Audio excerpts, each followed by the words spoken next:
بسم اللہ الرحمن الرحیم۔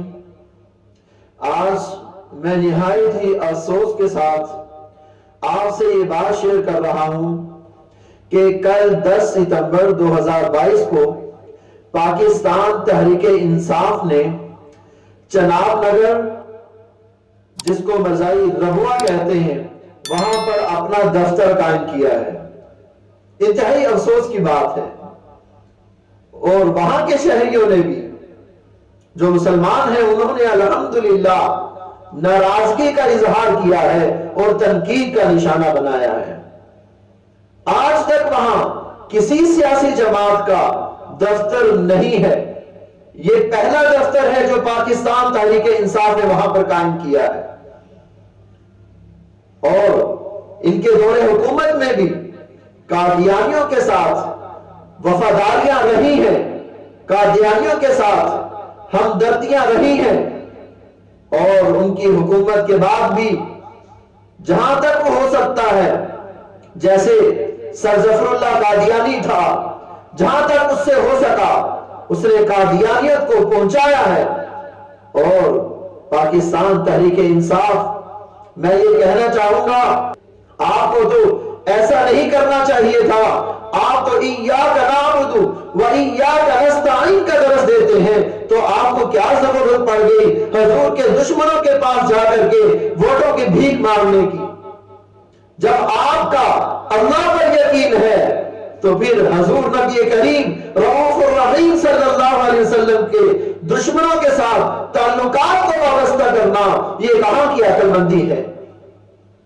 ہاں، اگر بیٹا اپنے باپ کے دشمنوں کے ساتھ وفاداری کا ثبوت دے، ہمدردی کا ثبوت دے، باپ سخت ناراض ہوتا ہے، بس اوقات باپ کہہ دیتا ہے جب میرا بیٹا ہی نہیں۔ اور اگر بیٹا باپ کے دشمن کو اپنا دشمن سمجھ لے تو پھر باپ اسے سینے لگاتا ہے کہ تو میرا بیٹا ہے، کہ میرے دشمن کو پہچانتا ہے۔